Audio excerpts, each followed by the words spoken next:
Now, with all that being said, the NFL has stuff popping off. Always. There's been a GM hired. There's been some offense coordinators interviews, and there's been a coach fired. Let's go to the toxic table at Boston Connor, looking amazing in your kitten shirt. And Ty Schmidt, owner of the Green Bay Packers. Now, a man that you have been kind of on the fence about here as of the last week or two. Yeah. But have certainly been on the get that guy the hell off my team train for a long time. Joe Barry officially fired as defense coordinator. Whenever you saw this, what were your immediate thoughts, especially with how good they'd been playing towards the last 2 games of his tenure, pretty much? Yeah, for sure. Never want to dance on a guy's grave, obviously. Sure. But yes! Thank God, okay? Because, listen, he did. He was great his last couple weeks. You never want to dance on a guy's grave. Because you don't have to sometimes. Well, but in this case, you kind of do. Because I have been calling for it, and you can't be a flip-flopper. I couldn't, because they lost to the 49ers but looked pretty good. You can't be like, all right, well, let's run it back next year. Stats don't tell everything, but when they first hired him in 2021, it was it wasn't the kind of hire I think where like everyone got really excited because you look at his previous experience as a DC and it's like, all right, he hasn't been great, but it doesn't matter what you did in the past. It's all about what you do in the future. But the same things were happening that had been happening to those previous Packers teams. During his tenure, they never finished higher than 23rd in yards allowed per rush. So they could never stop the run.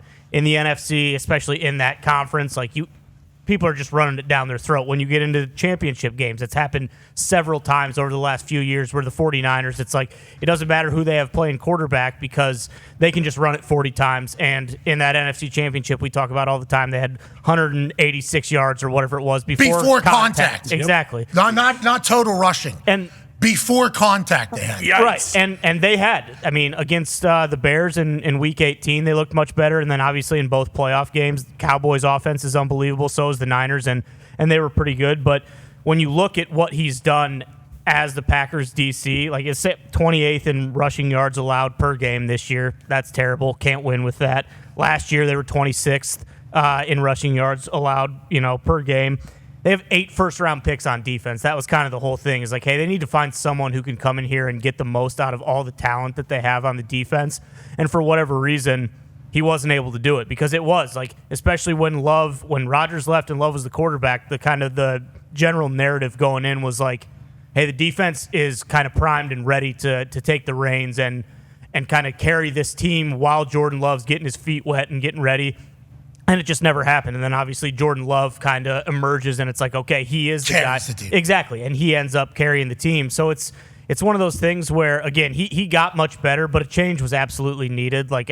Packers are one of those franchises like the Steelers, like the Patriots, where, granted, they don't have a Hall of Fame quarterback anymore, but, we'll see what Love does, over the next, he looks pretty damn good, but, You can't rest on your laurels and be okay with just hey, we shouldn't have made it to the divisional round, but we did, and then we lost, and that can't be. We're trying to win Super Bowls here. We're trying to win the division, especially when you look at the Lions now. They're going to be a legitimate contender for the next hell yeah years. So we'll see. And then you also look at what DCs are potentially available. The people are throwing around Ejiro Everett or Avero, who LaFleur worked with in Los Angeles and who was kind of a hot name to maybe be a head coach before he went to Carolina. I don't know if he'll get let go. Vrabel's obviously out there. We don't know if he's going to get a head coaching job. And he has ties to LaFleur. Yep. Exactly. They were both in Tennessee together. Belichick can't see him just being a D coordinator, but could you imagine him being the DC for LaFleur's team? Unbelievable. LaFleur's leading the meetings and Bill Belichick's just sitting there. I think that's going to be a tough one. But maybe Vrabes, because he and LaFleur have respect for each other. Exactly. You never know. Wink's out there. Yeah, Wink's out there. There are a couple guys where I feel like if they actually get it right this time, there is someone out there who you don't need to do a massive overhaul with who they have on defense. There is someone out there who can get the most out of the talent they have on defense.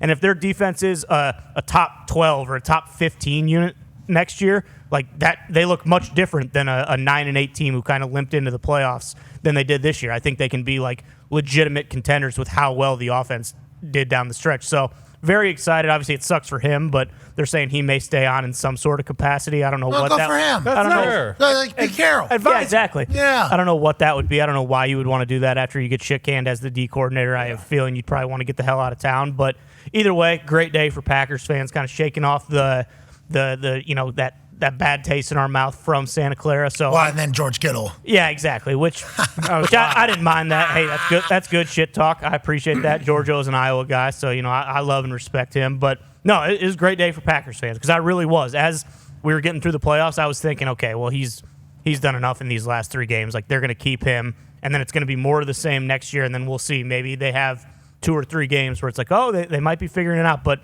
it was time for a change, and I'm glad the floor finally said, okay, enough's enough. Let's go find a new guy. 8 first-rounders normally means a lot of athleticism and talent. For sure. Yeah. Wink Martindale. Exactly. Running, gunning, potentially. Right. And I don't think he's going to be guys just going to rest on his yawnies and take a year off. He could do it. Vrabel, if he was to get back in there, I'm sure he would have some ideas on how to strategize and win games. It's like with all the options that seem to be available at both head coach and coordinators right now. Yeah. It's like a lot of moves being made. Now, some of them will be right, some of them will be wrong. We never know until how we see the teams play out. But winning a headline is certainly something. The Packers won a headline here. Yeah, exactly. With Joe Barry. Unanimously, fans are like, hey, enough is enough. I understand the last 3 games were awesome and they look better, but like the proof's in the pudding. He hasn't been very good all 3 years. He's been the DC, so time to move on. This is awesome. Let's go find a guy. Hell yeah. Well, good luck. And Jordan Love needs it, deserves it. Yes. What a dog he is. Absolutely. You said we don't have a Hall of Famer anymore just because we don't 100% sure know. Feels like. Sure, certainly feels. Yeah, Jordan Love's unbelievable.